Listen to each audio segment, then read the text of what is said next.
FIA क्या inquiry कर रही है, किस किस्म के ये केसेस हैं जो बनाए जा रहे हैं। शहबाज गिल के जो ड्राइवर की 10 माह की बेटी है, वो रोती बिलखती बच्ची अपनी माँ से मिलना चाह रही है। PTI किस तरह देख रही है इन तमाम तर मामला? साजिशियों का ये ख्याल था कि इमरान खान अनपॉपुलर हो जाएंगे, आवाम उनके साथ नहीं होगी, लेकिन ऊपर एक अल्लाह की जात भी है, उसका फैसला अलग होता है। तो आपने देखा कि अवाम इमरान खान के साथ खड़े हैं, ज़िमनी इंतखाबात के अंदर मुंतखब करवाया। कानूनी हल PTI के पास क्या रह गया इन सब तमाम चीजों से बचने के लिए? इलेक्शन कमीशन के पास कोई इख्तियार नहीं है मामला FIA को भिजवाने का। वफाकी हुकूमत भी किस कानून के तहत है, यानी किसकी कर रही है प्रोहिबिटेड फंडिंग की, वो ममनुआ फंड का, उसमें कौन सी कोई क्रिमिनलिटी है? मामूली सा रूम है, मामला सारा जो है कलअदम हो जाएगा। उनको कहा गया है कि पाकिस्तानी ही नहीं है, हालांकि वो पाकिस्तानी है। क्या लेवल प्लेइंग फील्ड बना रही है मुस्लिम लीग नून? पाकिस्तान में इस वक्त जो पॉलिटिक्स मैंने देखी है, इससे बदतरीन पॉलिटिक्स मैंने कभी भी नहीं देखी। कोई खड़ा होता है, कोई बात करता है, उसके ऊपर एक केस हो जाता है। सब्सक्राइब करें और बेल दबाएं ताकि कोई खबर रह न जाए।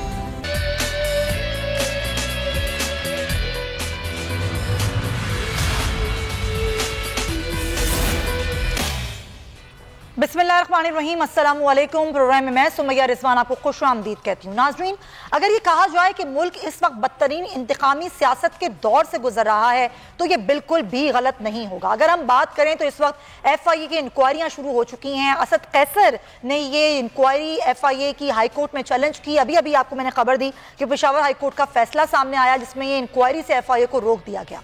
अच्छा, अगर हम माजी की बात करें तो माजी में आज़ादी सहाफ़त और इंतकामी सियासत के खिलाफ कसीदे पढ़ने वाले मौजूदा हुक्मरान इस वक्त खुद तमाम हरबे इस्तेमाल कर रहे हैं जिससे मुल्क की सियासत में इंतशार और बदअमनी की शिद्दत में इजाफा किया जाए। एक जानिब सियासी रहनुमाओं को गिरफ्तार किया जा रहा है। ममनुआ फंडिंग के मामले पर FIA की जानिब से पंजाब के सूबाई वजीर मियां महमूद रशीद आज पेश भी हो गए।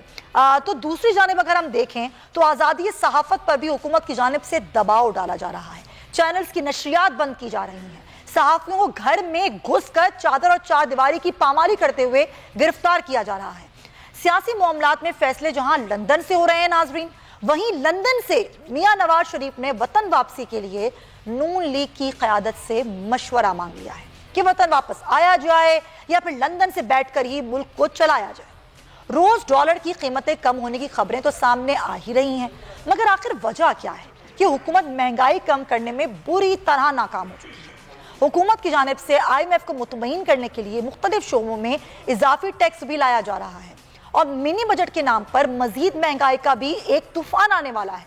क्या मौजूदा हुक्मरान अवामी मफाद में भी कोई कारनामा अंजाम देंगे? वो ज़रूरियत अशिया जो कि डॉलर की कीमत में इजाफे की वजह से महंगी हुई थी, क्या वो हुकूमत दोबारा सस्ती करेगी? मुआशी बहरान और ताजरों के तहफ़्फ़ुज़ात का मुआशी हल कोई है हुकूमत के पास? कोई प्लान है? तो ये ज़रा आज के सवालात हैं जो हम करेंगे कि सियासी इंतकाम तो चल रहा है लेकिन आवाम के लिए कोई प्लान हुकूमत के पास फ़िलहाल तो हमें नज़र नहीं आता है। तो इसी पर हम बात करेंगे। हमें ज्वाइन करें अज़हर सिद्दीक़ साहब, माहिर क़ानून है, उनको हम वेलकम कहेंगे। अज़हर साहब, बहुत शुक्रिया आपके वक्त का। और PJ मीर साहब भी हमें ज्वाइन करें, सीनियर सहाफ़ी हैं, तज़ियाकार हैं। मीर साहब, बहुत शुक्रिया आपके वक्त का। अज़हर साहब, पहले तो ज़रा हम सारे केसेस पर आ जाते हैं। ममनुआ फंडिंग वाला मामला से FIA की इंक्वायरी तक, आज जो पेशावर हाई कोर्ट का अभी थोड़ी देर पहले हुक्म आया, इसमें 6 सवालात पूछे हाई कोर्ट ने कि भाई आपको इलेक्शन कमीशन ने हुक्म दिया था, आपको वफाकी हुकूमत ने हुक्म दिया था, आप किसके कहने पर FIA इंक्वायरी कर रही है? पहली बात तो ये है सर कि FIA क्या इंक्वायरी कर रही है, किस किस्म के ये केसेस हैं जो बनाए जा रहे हैं? और सबसे बड़ी बात जो मैं अभी डिस्कस करना चाह रही हूँ साहब आपसे कि शहबाज गिल के जो ड्राइवर की 10 माह की बेटी है, आपने वो वीडियो देखी होगी, वो रोती बिलखती बच्ची अपनी माँ से मिलना चाह रही है, उसको अपनी माँ से जुदा कर दिया गया, जैसे कोई दहशतगर्द हैं वो लोग, जिस तरह घसीटते हुए अदालतों में पेश किया गया। तो उस पर मैं आपसे राय जानूंगी, लेकिन फारूक हबीब साहब भी हमें ज्वाइन कर चुके हैं। पहले हम लेते हैं पाकिस्तान तहरीक इंसाफ के रहनुमा हैं फारूक साहब, बहुत शुक्रिया। ये हो क्या रहा है, जिस तरह के केसेस डाले जा रहे हैं, आप लोगों पे बनाए जा रहे हैं, फिर FIA वाला जो जिस तरह से इंक्वायरी शुरू हुई है, PTI किस तरह देख रही है इन तमाम तर मामला को? लेकिन ये तो रजीम चेंज की जो साजिश है, उसी साजिश का अगला मरहला है। पहले मरहले में ये था कि इमरान खान को हुक्मा से हटाया जाए और साजिशियों का ये ख्याल था कि इमरान खान अनपॉपुलर हो जाएंगे, आवाम उनके साथ नहीं होगी, तो उनकी सियासत खत्म हो जाएगी। लेकिन ऊपर एक अल्लाह की जात भी है, उसका फैसला अलग होता है। तो आपने देखा कि अवाम इमरान खान के साथ खड़े हैं, और उसका जो अमली मुजाहरा है 17 जुलाई को हुआ, जब साजिशों के लिए भी एक हैरानगी थी कि बड़ी तादाद में लोग बाहर निकले और उन्होंने इमरान खान के उम्मीदवार को ज़िमनी इंतखाबात के अंदर मुंतखब करवाया। अब मामला ये है कि इंतखाबी मैदान में तो इमरान खान का मुकाबला नामुमकिन हो गया है इनके लिए, तो अब ऐसी रीजन तलाश की जा रही हैं जिस रीजन का ना कोई सर है ना कोई पाँव है, उसकी बुनियाद के ऊपर इमरान खान को किसी तरह इंतखाबी अमल से जो है वो बाहर किया जा सके। वैसे भी अगर आप देखें तो आईनी तौर के ऊपर बुनियादी हकूक भी मुअत्तल कर दिए गए, जो मीडिया के ऊपर पाबंदियां हैं, चैनल बंद किए जा रहे हैं, सहाफ़ियों पर FIR की गिरफ्तारियां, हरासती, ऐसी चीजें तो हमें बदतरीन आमरीत के अंदर भी नजर नहीं आई। और परवेज मुशर्रफ का जो आमरीत पर जमाना था उसमें तो मीडिया के चैनल खोले गए थे, बंद नहीं हुए। अगर आप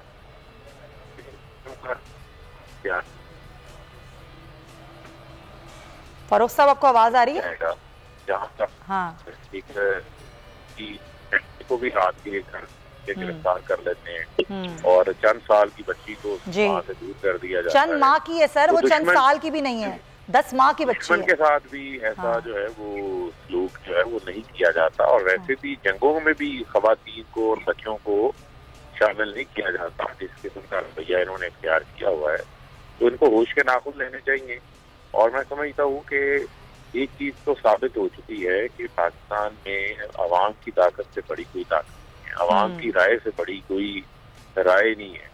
लिहाजा मैं समझता हूँ कि उस राय का एहतराम होना चाहिए। तो फारूक साहब लेकिन हुकूमत तो होश के नाखुन नहीं लेगी, ये तो समझ में आ गया। अब आप लोगों की क्या आगे की हिकमत अमली है? पंजाब में आपकी हुकूमत है, हमारी तो देखिए पूरी डेमोक्रेटिक मूवमेंट है और हमारे पास अवाम में जाने के अलावा कोई और रास्ता ही नहीं, और हम अवाम में ही हैं। और 13 अगस्त को इमरान खान साहब जो लाहौर में एक अजीमुल शान तारीखी जलसा होने जा रहा है यौम आज़ादी के मौका के ऊपर, आप देखेंगे कि वहाँ पर आइंदा का लाहे अमल भी जो है वो पेश किया जाएगा। अच्छा। और उसी के साथ साथ मैं समझता हूँ कि अब ये एक जो जिदोजहद है हकीकी आज़ादी की, वैसे तो हम 75वां यौम आज़ादी मनाते हैं अपना, लेकिन एक जहनी गुलामी से भी बाहर निकलना है, उसके लिए भी एक आज़ादी की जरूरत है। तो हकीकी आज़ादी का जो फाइनल मरहला है, जो फाइनल राउंड है, उसकी जानिब अब हम आगे बढ़ रहे हैं और उसको अब हमने मंतकी अंजाम तक। लेकिन फारूक साहब अगर हुकूमत का ये प्लान हो कि मजीद लोगों को गिरफ्तार किया जाएगा, फिर आप लोग क्या करेंगे?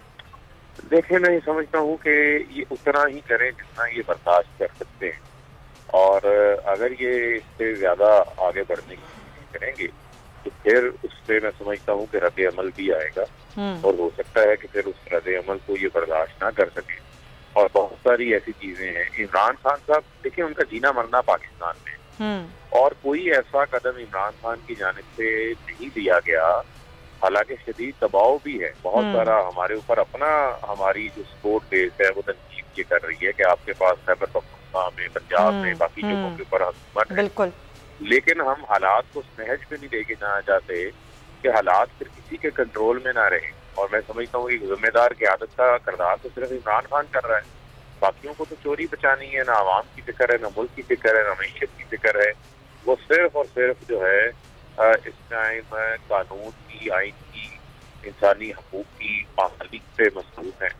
और इमरान खान ने अगर कोई ऐसा कदम लिया, इससे मैं समझता हूँ कि फिर इनके पास भी बचने का कोई रास्ता जो है वो बाकी नहीं रहेगा। तो लिहाजा यही वजह है कि हम इनको बार बार ये बात दोहरा रहे हैं कि आप जमहूरी रवैये इख्तियार करें, और जमहूरियत के अंदर हमेशा जो फैसला साजी होती है वो इंतखाबात में, और आवाम को उनकी राय का इस्तेमाल आज़ादी के साथ करने दें ताकि मुल्क हमारा आगे चले, मुल्क से गैर यकीनी की सूरत हाल खत्म हो, मुल्क की जो मैशत दरपेश चैलेंजेस हैं उसका हल जो है। चले, ये तो आपका मुतालबा है ना। मैं आखिर में बस ये पूछना चाहूंगी, ये तो अमली जमा आप लोग कैसे बनाएंगे इस चीज को? ये तो जाहिर है आप लोग बताएंगे। आपने कहा कि 13 को जो जलसा है उसमें आगे की हिकमत अमली भी तय की जाएगी।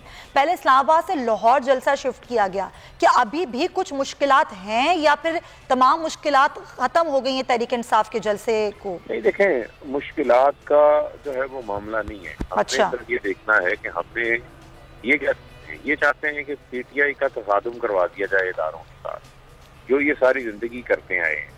ना इनसे अदलिया महफूज रही है, ना इनसे जो है वो सिक्योरिटी के इदारे महफूज रहे हैं, ना उनके सरबराहान महफूज रहे हैं। वो बयानात आज भी रिकॉर्ड का हिस्सा है। नवाज शरीफ का हो, जरदारी का हो, फजल रहमान का हो, मरियम सफदर का हो, ये तमाम बयानात आज रिकॉर्ड का हिस्सा है। लेकिन हम किसी किस्म का तसादुम चाहते नहीं है। हम चाहते हैं कि हम मुल्क में यूनिटी पैदा करें। हम पाकिस्तान के इदारों को मजबूत देखना चाहते हैं। मैं समझता हूँ कि इस सोच को समझना होगा। ये ना किसी की जिद है, ना किसी की पनाह का मामला है। पाकिस्तान जो है वो हमारी पहली प्रायोरिटी, पहली तरजीह होनी चाहिए, उसको मद्देनजर रखें। लिहाजा ये फैसला साजों के लिए भी मैं समझता हूँ कि इसको ठंडे दिल से, ठंडे दिमाग से सोचने का, समझने का, फिर फैसला लेने का जो है वो मैं समझता हूँ कि हिकमत अमली उनके लिए होनी चाहिए। इस तरफ चीज़ों को देखें और मुल्क को इंतखाबात की तरफ लेके। ठीक है, बहुत शुक्रिया फारूक हबीब साहब, ये गुफ्तगू जो कर रहे थे। अजहर साहब, मैं चाहूँ कानूनी राय दें। जिस तरह के केसेस तैयार किए जा रहे हैं, गद्दारी के मुकदमात अलग, FIA की इंक्वायरीज अलग, क्या है मतलब कानूनी हल अब PTI के पास क्या रह गया इन सब तमाम चीज़ों से बचने के लिए? अब देखिए, बुनियादी तौर पर तो आज अगर आप पेशावर हाई कोर्ट का जो फैसला, जो इंटरम फैसला है, अगर आप उसको ही देख लें तो वो आंसर है इस बात का। इलेक्शन कमीशन के पास कोई इख्तियार नहीं है मामला FIA को भिजवाने का।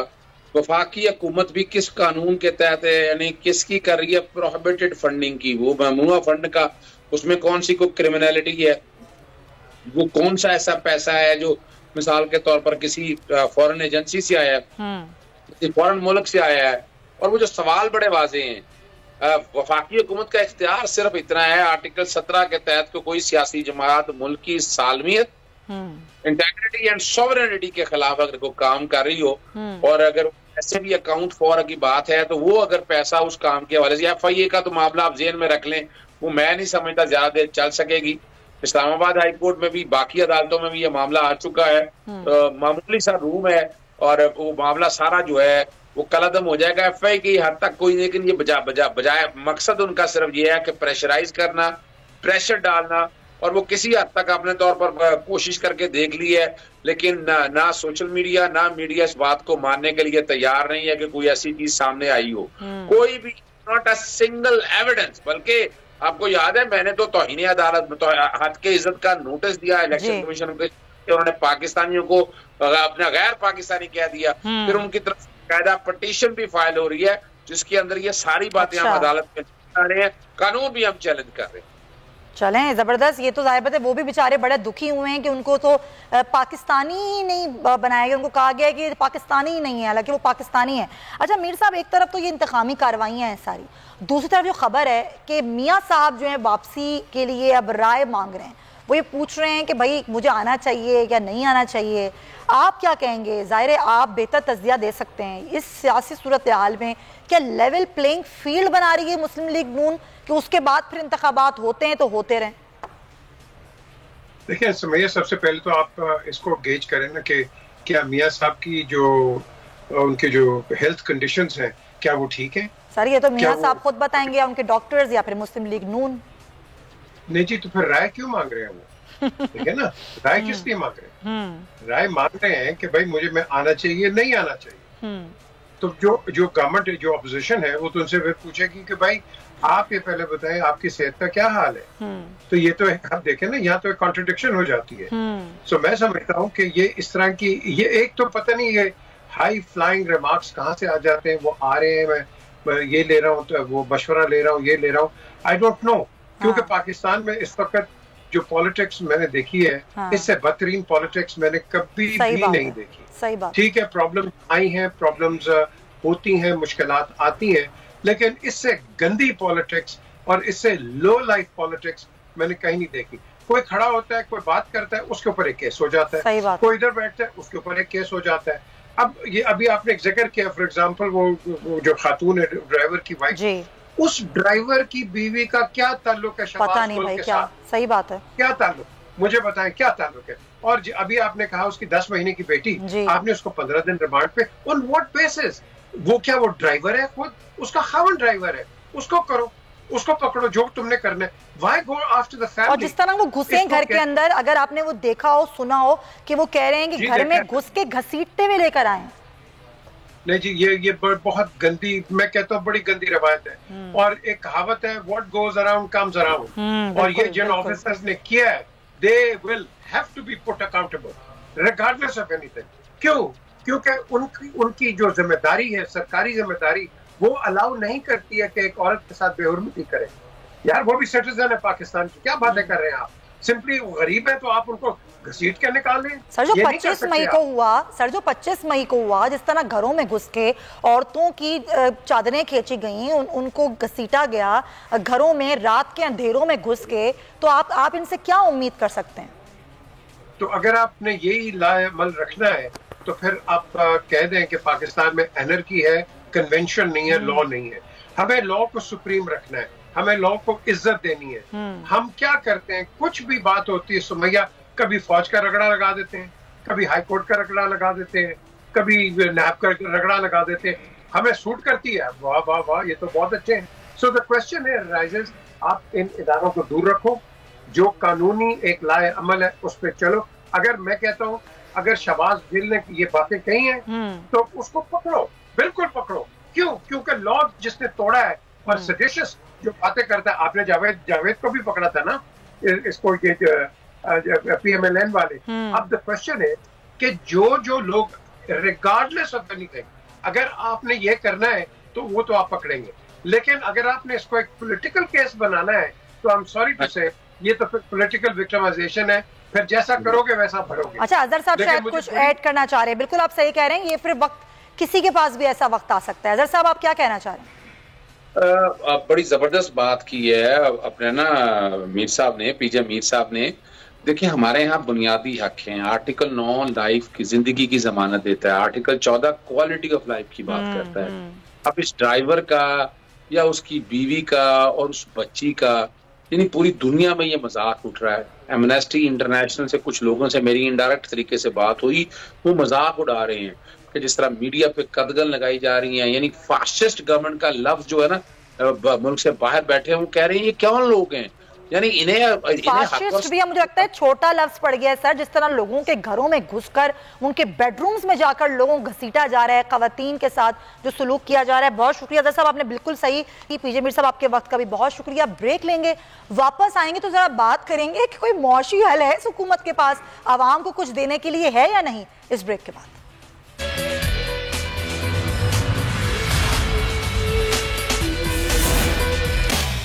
वेलकम बैक नाजरीन। जिस तरह ब्रेक से पहले मैंने बात की थी कि डॉलर तो नीचे आ रहा है लेकिन हुकूमत कोई फायदा देगी, आवाम के लिए कोई मुआशी प्लान है या नहीं है, क्योंकि मिनी बजट आ रहा है और मजीद टैक्सेस आप लोगों पर लगने जा रहे हैं। तो इसी पर हम बात करेंगे। हमें ज्वाइन कर रहे हैं खुर्रम शहजाद साहब, माहिर मुआशियात हैं। खुर्रम साहब, डॉलर जब नीचे आता है तो हम ये उम्मीद करते हैं कि जब डॉलर ऊपर गया था तो महंगाई बढ़ी थी, लेकिन यहाँ तो मिनी बजट आ रहा है, मजीद टैक्सेस आयद किए जा रहे हैं IMF की शराइत पर। तो आपको लग रहा है कि कोई मुआशी प्लान है इस हुकूमत के पास आवाम के लिए? जी थैंक यू वेरी मच।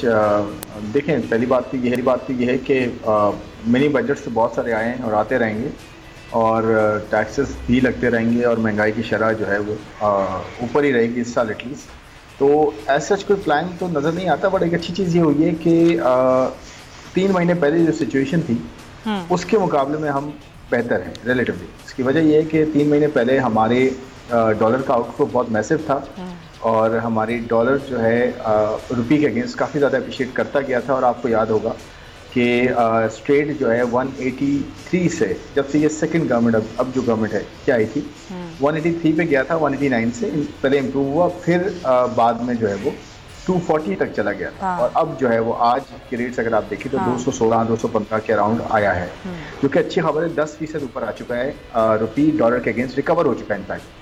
और इसके साथ साथ ऑयल प्राइसेस जो हैं वो उस वक्त ऑयल प्राइसेस 120, 125 डॉलर, 130, 140 तक चली गई थी पर बैरल, जो आज जो है वो 90 डॉलर पर बैरल के पास आ चुकी है ऑन एवरेज। तो ये एक अच्छी खबर है पाकिस्तानियों के लिए, क्योंकि आगे जाते हुए इससे पेट्रोल की प्राइसेस जो हैं और डीजल की प्राइसेस कम होने के चांसेस होंगे। तो एक तरफ रुपये का गेन करना, दूसरी तरफ तेल की कीमतें नीचे आना, ये दोनों फ़ायदेमंद हैं। जैसे कि दोनों नुकसानदेह होते हैं जब ऑयल प्राइसेस ऊपर जाती हैं और रुपये जो है वो डेप्रिशिएट होता है, इसी तरह ये ऑब्जर्व। अब आते हैं हम कर्ज़ों पे। कर्ज़े जो है आपके थोड़े से बेहतर हो जाएंगे अब, क्योंकि रुपये अप्रिशिएट करता है तो आपके इंटरनेशनल जो आपके कर्ज़े होते हैं, बाहर के कर्ज़े जो आपने देने होते हैं वो थोड़े से कम हो जाते हैं। ये कहें कि उनकी जो प्रीपेमेंट कैपेसिटी गवर्नमेंट की होती है वो बेहतर हो जाती है। चौथी चीज़ ये है कि जो आपके फ्रेंडली कंट्रीज हैं जिसमें सऊदी अरेबिया, कतर, यूएई और चाइना, ये सब अब जो है या तो अपना कर्ज आगे ले जाएंगे या फिर आपको मजीद जो है वो पैकेज देंगे। देखिए ये आइडियल सिचुएशन नहीं है ना, ऐसा होना चाहिए। आपको भीख नहीं मांगनी चाहिए, आपको ये फ्रेंडली कंट्रीज के पास जाके अपने दोस्त कंट्रीज हैं इनके साथ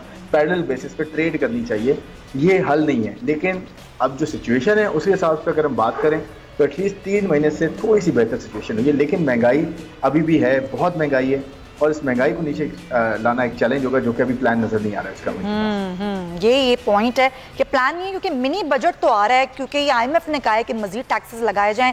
फिक्स टैक्स जो बिजली के बिलों से वसूल किया जा रहा था वो फिलहाल तो वापस लिया है, लेकिन आवाम पर जो बिजली बम है वो ज़रूर गिरा दिया गया है, क्योंकि के इलेक्ट्रिक की जो बिजली है वो भी महंगी कर दी गई है जो कि आवाम से वसूल किया जाएगा। लेकिन एक और सेक्टर है नाजरीन कि वो गाड़ियों के हवाले से, क्योंकि लोग गाड़ी खरीदना लोगों के लिए भी ख्वाब बन के रह गया है। जब डॉलर ऊपर गया तो 10 लाख स्ट्रेट बढ़ गए एक गाड़ी पर। आप जानते हैं कि पाकिस्तान में तो गाड़ियां जो हैं वो नहीं बनती हैं, सिर्फ असम्बल की जाती हैं। तो इस सूरत हाल में क्या हम गाड़ी ले सकते हैं और डॉलर नीचे आए तो क्या गाड़ियों की कीमतें भी कम होंगी या नहीं, इसी पर हम बात करेंगे। हमें ज्वाइन करें HM शहजाद साहब, चेयरमैन हैं all Pakistan motor dealer association के।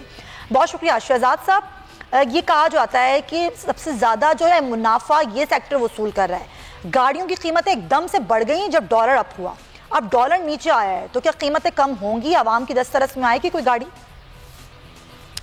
देखिए जी, पाकिस्तान के अंदर जो ये लोकल असम्बलरों की हिस्ट्री है कि इन्होंने जब प्राइस बढ़ाए हैं तो प्राइस बढ़ाते ही चले गए, कभी प्राइस नीचे नहीं आए।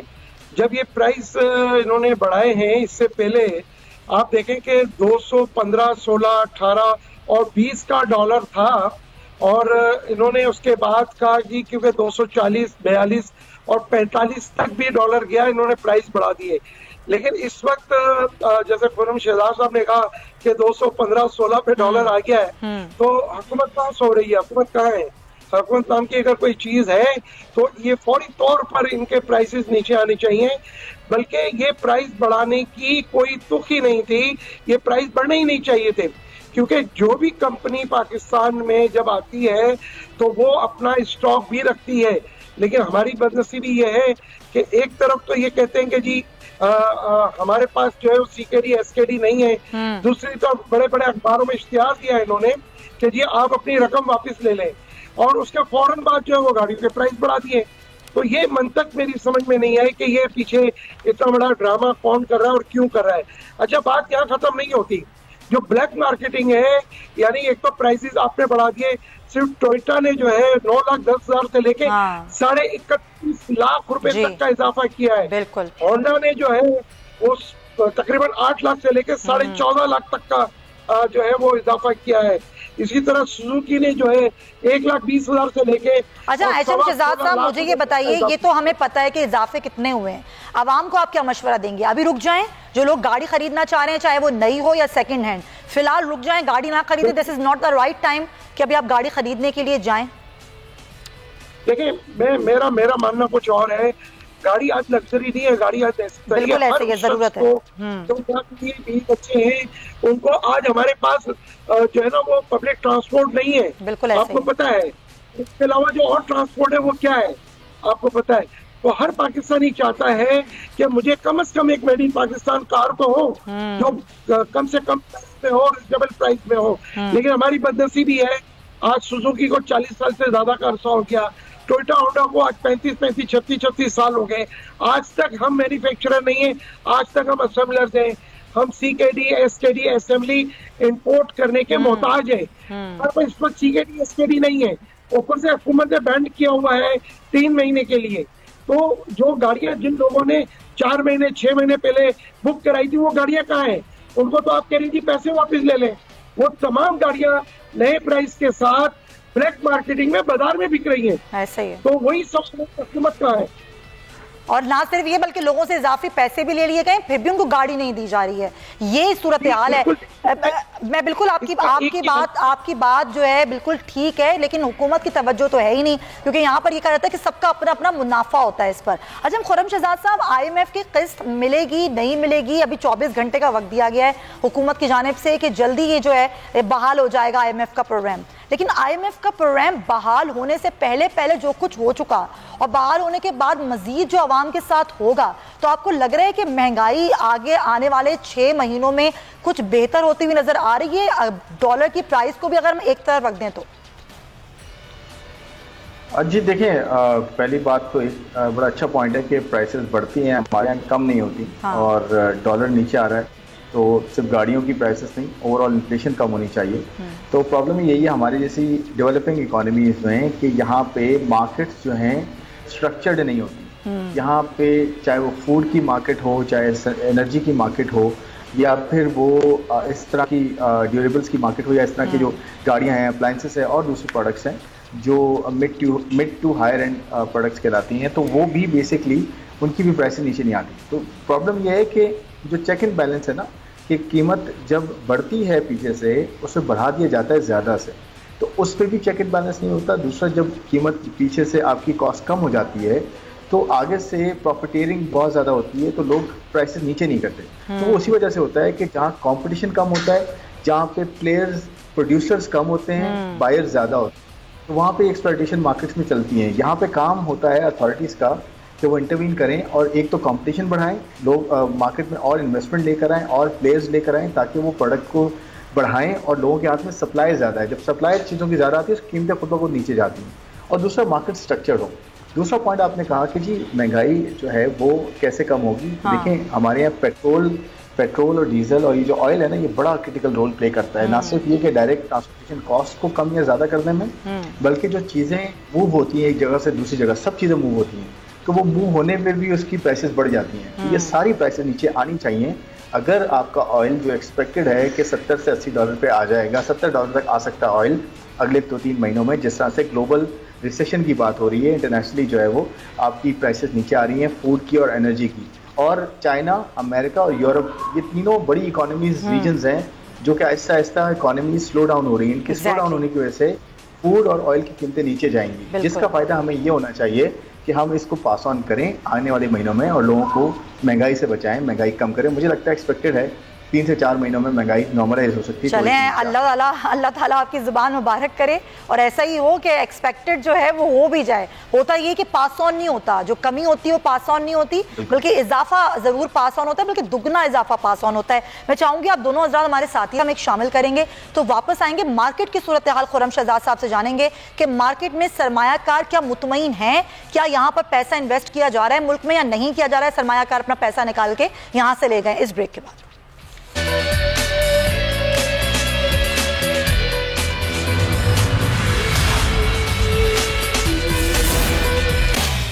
Welcome back. हम बात करें मईशत की सूरत हाल की, जिस पर हमने अभी डॉलर की जो कीमत कम हुई है उससे मईशत पर कोई असरात होंगे या नहीं होंगे, और फिर डॉलर की कीमत कम होने से जो गाड़ियों का शोबा है, ज़ाहिर है गाड़ियों की कीमतें कम होंगी या नहीं, दोनों चीज़ों पे हम बात करें। लेकिन अभी खुर्रम शहजाद की तरफ मैं एक सवाल छोड़ के गई थी खुर्रम साहब कि अभी मार्केट की क्या सूरत हाल आप देख रहे हैं कि क्या जो एक अनसर्टेनिटी थी फिलहाल जो सिचुएशन की वजह से, पॉलिटिकल सिचुएशन की वजह से, वो कुछ बेहतर हुई है? सरमायाकारों की क्या सूरत हाल है अभी मार्केट में? जी मार्केट में भी देखें, जैसे डॉलर इम्प्रूव हुआ है और कुछ बाकी चीज़ें थोड़ी बेहतर होती हुई नज़र आई हैं फॉर द टाइम बिंग, उस हिसाब से मार्केट में भी बेहतरी आई है। कोई 2500-2600 पॉइंट्स मार्केट भी बढ़ी है। और पिछले अगर आप 5-6 सेशंस उठा के देखें स्टॉक मार्केट, तो आपको अच्छी रिकवरी थोड़ी नज़र आई है। और उसकी रीज़न भी यही है कि इन्वेस्टर सेंटिमेंट थोड़ा सा इम्प्रूव हुआ है। इस बेसिस पे इम्प्रूव हुआ है कि डॉलर जो है इम्प्रूव हो रहा है। और साथ में डॉलर क्यों इम्प्रूव हो रहा है? क्योंकि जो इनफ्लोज हैं डॉलर के वो एक्सपेक्टेड है। फ्रेंडली कंट्री से IMF का ऑन बोर्ड आना जो है एक्सपेक्टेड है।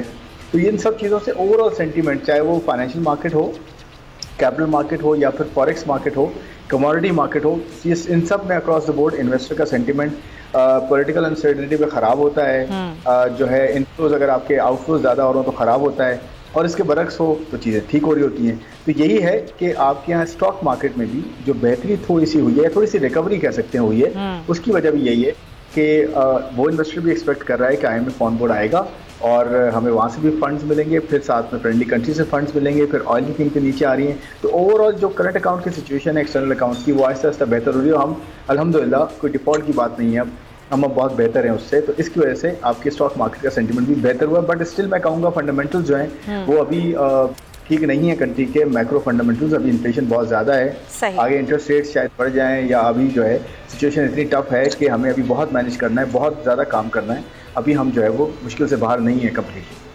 ठीक है, बिल्कुल अभी मुश्किल तो है और पता नहीं मुश्किल कब तक रहती है। अब ज़ाहिर भी IMF की जो किस्त है वो मिलती है, IMF का प्रोग्राम बहाल होता है तो फिर समझ में आएगा। अच्छा HM शहजाद साहब, यहाँ पर कुछ लोग ये भी बातें करते हैं कि जो कंपनीज हैं उनका तो कसूर है ही है कि वो इतना मुनाफा भी वसूल कर रही हैं, कोई उनको पूछने वाला भी नहीं है। लेकिन कुछ लोग ये भी इल्ज़ाम लगाते हैं कि डीलर्स का भी उसमें कसूर है, उनका भी मुनाफा जो है वो लाखों में है, वो भी कोई भी अपना मुनाफा छोड़ने को तैयार नहीं है। इसकी वजह से कीमतें जो हैं वो काबू में ही नहीं आती हैं गाड़ियों की।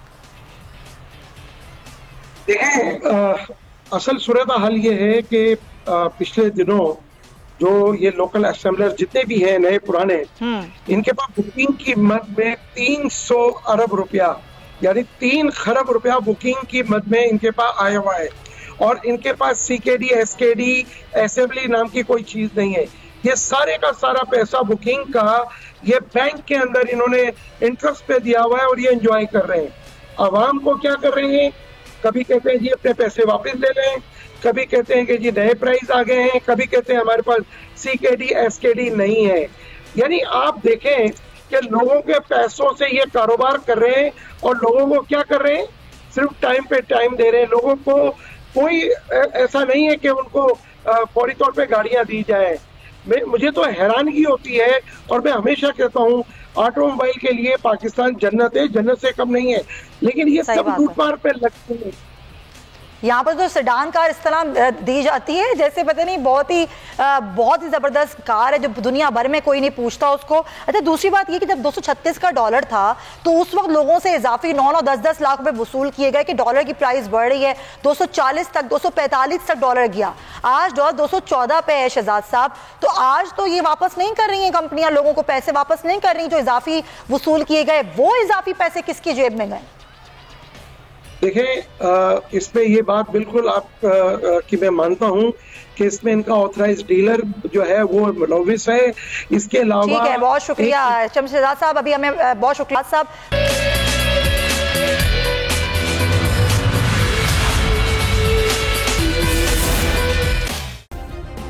सब्सक्राइब करें और बेल दबाएं ताकि कोई खबर रह न जाए।